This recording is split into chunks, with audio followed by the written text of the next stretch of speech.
হাই friends, আপোনালোক সকলোকে মোৰ অসমীয়া হাউচৱাইফ চেনেলৰ নতুন এটা ভিডিঅ'লৈ স্বাগতম জনালোঁ। আশা ৰাখিছোঁ আপোনালোক সকলো ভালে আছে।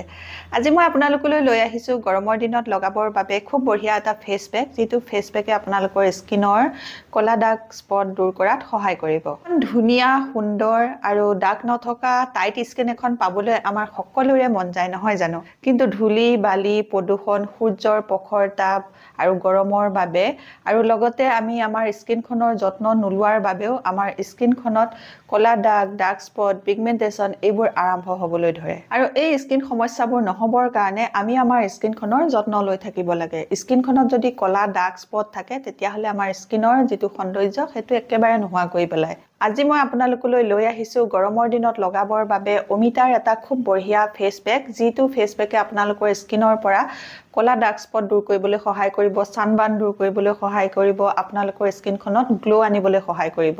এই অমিতাৰ ফেচ পেকটো দেখুৱাৰ আগতে আপোনালোকলৈ এটা ৰিকুৱেষ্ট আছিলে, আপোনালোকে যদি মোৰ অসমীয়া হাউচৱাইফ চেনেলটোলৈ নতুনকৈ আহিছে বা নতুনকৈ চাবলৈ আৰম্ভ কৰিছে, আগতে ছাবস্ক্ৰাইব কৰি লোৱা নাই, তেতিয়াহ'লে সোনকালে আহক আৰু মোৰ অসমীয়া হাউচৱাইফ চেনেলটো ছাবস্ক্ৰাইব কৰি ল'ব। ছাবস্ক্ৰাইব কৰিবলৈ হ'লে আপোনালোকৰ স্ক্ৰীনখনৰ তলতে থকা ছাবস্ক্ৰাইব বটনটো টিপি দিব, ওচৰতে এটা বেল ওলাব, বেলটো টিপি দিব, তেতিয়া মোৰ আহিবলগীয়া সকলোবোৰ ভিডিঅ' নটিফিকেশ্যন আপোনালোকলৈ সোনকালে যাব আৰু আপোনালোকে সোনকালে ভিডিঅ'সমূহ চাবলৈ পাব আৰু আপোনালোকে আপোনালোকৰ স্কিনখন বঢ়িয়াকৈ কেয়াৰ কৰিব পাৰিব। কাৰণ মই মোৰ এই চেনেলটোত বঢ়িয়া স্কিন কেয়াৰ, হেয়াৰ কেয়াৰ টিপছবোৰ আপোনালোকলৈ আনি থাকোঁ, সেইবোৰ চাই আপোনালোকে উপকৃত হ'ব পাৰিব। এটা ফেচ পেক লগোৱাৰ আগতে মুখখন ক্লিন কৰি লোৱাটো বহুত প্ৰয়োজন। ক্লিন কৰিবলৈ হ'লে গৰমৰ দিনত খুব ভাল এটা বস্তু আপোনালোকৰ ঘৰতে বিচাৰি পাব, সেইটো হ'ল কেঁচা গাখীৰ। কেঁচা গাখীৰতকৈ ভাল ক্লিনজাৰ একো হ'ব নোৱাৰে।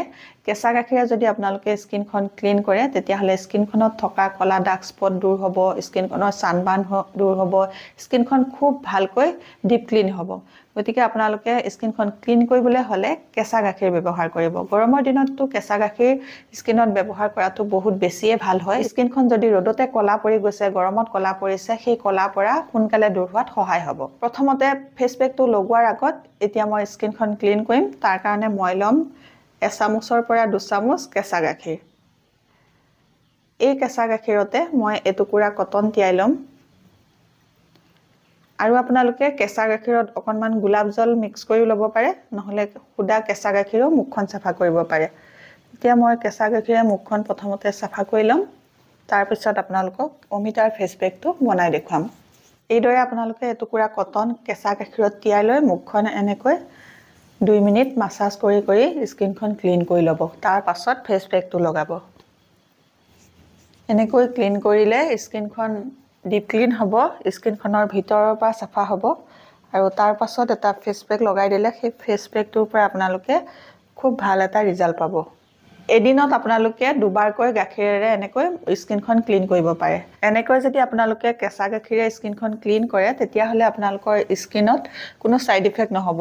গৰমৰ দিনত বেছিকৈ ফেচ ৱাছ ব্যৱহাৰ কৰি থকাটো ভাল নহয়, স্কিনখন ডেমেজ হৈ যায়। সেইকাৰণে আপোনালোকে গৰমৰ দিনত ফেচ ৱাছ বেছিকৈ ব্যৱহাৰ নকৰিব, কেঁচা গাখীৰে আপোনালোকে স্কিনখন ক্লিন কৰিব।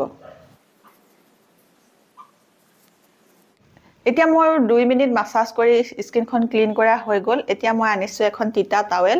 এই তিতা টাৱেলখনেৰে মুখখন এতিয়া মই মচি লৈছোঁ। এনেকৈ যদি আপোনালোকে মুখখন ক্লিন কৰি লয়, তেতিয়াহ'লে ধূলি, বালি, লেতেৰা, প্ৰদূষণ যিমান লাগি আছে সকলোবোৰ চাফা হৈ যাব আৰু ৰ'দত যদি আপোনালোকৰ ক'লা পৰিছে, স্কিনখন ৰ'দ গৰমে পুৰিছে, তেতিয়াহ'লে সেই পুৰা দাগসমূহো দূৰ হৈ যাব। মুখখন মচি হৈ গ'ল। এতিয়া মই আপোনালোকক অমিতাৰ ফেচ পেকটো বনাই দেখুৱাম। অমিতাৰ ফেচ পেকটো কেনেকৈ বনাওঁ চাওঁ বলক।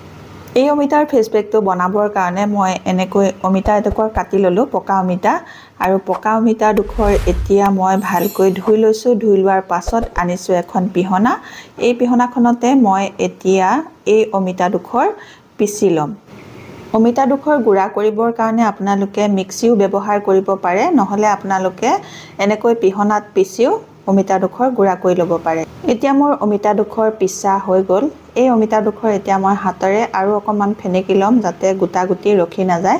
গোটা হৈ থাকিলে মুখত লগালে গোটাগুটি হ'ব, ইমান ভালকৈ স্কিনত লাগি নধৰিব। সেইকাৰণে মই হাতেৰে এনেকৈ অলপ ফেনেকি লৈছোঁ আৰু এয়া গুড়া বনাই লৈছোঁ। এতিয়া গুড়াটো সম্পূৰ্ণ হৈ গ'ল। এতিয়া মই আনিছোঁ এটা বাতি আৰু এই বাতি লৈ অমিতা গুড়াখিনি মই এয়া লৈ লৈছোঁ। অমিতা গুড়াটো আপোনালোকে 2 চামুচৰ জোখাৰে ল'লে হ'ব। এতিয়া মই ইয়াতে মিক্স কৰিম এয়া মৌ লাগিব আমাক এচামুচৰ 4 ভাগৰ এভাগ। এয়া মই এচামুচৰ 4 ভাগৰ এভাগ মৌ ইয়াতে লৈ লৈছোঁ। মৌখিনি লোৱাৰ পাছত এতিয়া মই এই অমিতা গুড়াখিনিৰ লগত মৌখিনি ভালকৈ মিক্স কৰি ল'ম। আপোনালোকে এইদৰে মৌ আৰু অমিতা গুড়া ভালকৈ মিক্স কৰি ল'ব। মিক্স কৰাৰ পাছত আপোনালোকে ইয়াৰ পিছত দিব লাগিব এয়া নেমু আনিছোঁ অকণমান, বেছি ৰস নালাগে, আধা চামুচতকৈ কম নেমু ৰস লাগিব। আপোনালোকৰ যিসকলৰ স্কিনত নেমু ৰসটো চুট নকৰে আপোনালোকে নেমু ৰস নিদিব। নেমু ৰসৰ ঠাইত আপোনালোকে এচামুচ গাখীৰ দি ল'ব। ইয়াৰ পাছত আনিছোঁ এয়া চন্দন পাউডাৰ মোক লাগিব এতিয়া এচামুচ। আপোনালোকৰ ঘৰত যদি চন্দন পাউডাৰটো নাই তেতিয়াহ'লে আপোনালোকে নিদিলেও হ'ব। বাকীকেইটা বস্তু মিক্স কৰি পেলাই আপোনালোকে মুখত এই ফেচ পেকটো বনাই লগাব পাৰে। নহ'লে যদি আপোনালোকৰ ঘৰত বেচন আছে বা মুলতানী মিট্টি আছে তেতিয়াহ'লে এই দুটা বস্তুৰ ভিতৰত যিকোনো এটা মিক্স কৰি ল'ব পাৰে। এতিয়া মোৰ এয়া গোটেইকেইটা বস্তু মিক্স কৰি হৈ গ'ল। মিক্স কৰি হৈ যোৱাৰ পাছত এইটো তৈয়াৰ হৈ গ'ল খুব বঢ়িয়া এটা গৰমৰ দিনত লগাব পৰা অমিতাৰ ফেচ পেক। এই ফেচ পেকটো কেনেকৈ লগাব লাগে মই আপোনালোকক এতিয়া দেখুৱাই আছোঁ।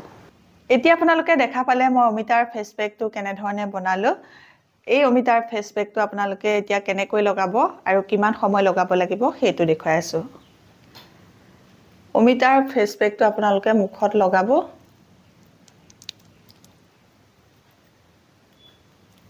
যদি আপোনালোকৰ স্কিনত ক'লা দাগ পৰিছে, ডাৰ্ক স্পট হৈছে বা আপোনালোকৰ স্কিনখন ৰ'দে পৰিছে বা পিগমেণ্টেশ্যন আছে তেতিয়াহ'লে আপোনালোকে গৰমৰ দিনত এই অমিতাৰ ফেচ পেকটো লগাব। ইয়াত মই নেমু মিক্স কৰিছোঁ। নেমুত চাইট্ৰিক এচিড থাকে যিটোৱে আমাৰ স্কিনৰ ক'লা ডাৰ্ক স্পট দূৰ কৰিবলৈ সহায় কৰে, স্কিনখন চাফা কৰিবলৈ সহায় কৰে। ফেচ পেকটো অলপ ডাঠকৈ লগাব আপোনালোকে।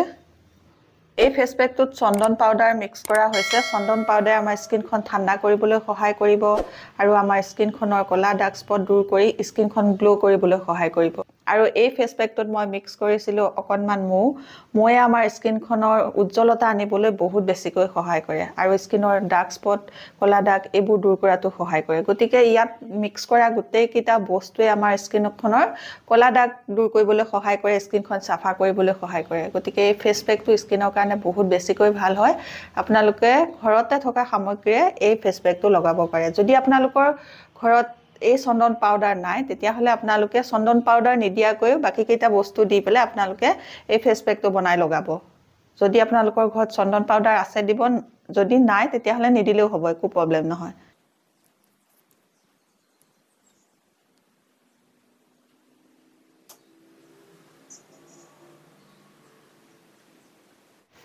এতিয়া মোৰ ফেচ পেকটো লগাই হৈ গ'ল। এই ফেচ পেকটো আপোনালোকে সপ্তাহত 2বাৰকৈ লগাব পাৰিব আৰু এই ফেচ পেকটো লগোৱাৰ পাছত আপোনালোকে 15ৰ পৰা 20 মিনিট মুখত লগাই ৰাখিব।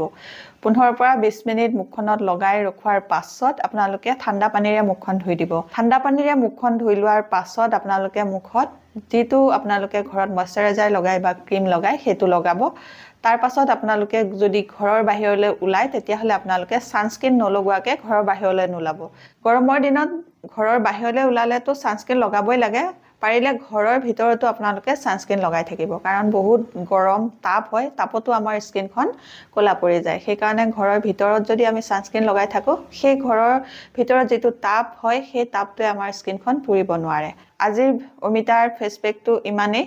যদি আপোনালোকে অমিতাৰ এই ফেচ পেকটো ভাল পাইছে, আপোনালোকৰ স্কিনৰ কাৰণে উপযোগী হ'ব বুলি ভাবিছে, তেতিয়াহ'লে সোনকালে মোৰ অসমীয়া হাউচৱাইফ চেনেলটো ছাবস্ক্ৰাইব কৰি ল'ব আৰু আপোনালোকৰ ফ্ৰেণ্ডৰ লগত এই ভিডিঅ'টো শ্বেয়াৰ কৰিব। নতুন এটা ভিডিঅ'ৰ সৈতে, নতুন এটা টিপছৰ সৈতে আপোনালোকৰ মাজলৈ আকৌ আহি আছোঁ। তেতিয়ালৈকে নমস্কাৰ, আজিলৈ আহোঁ।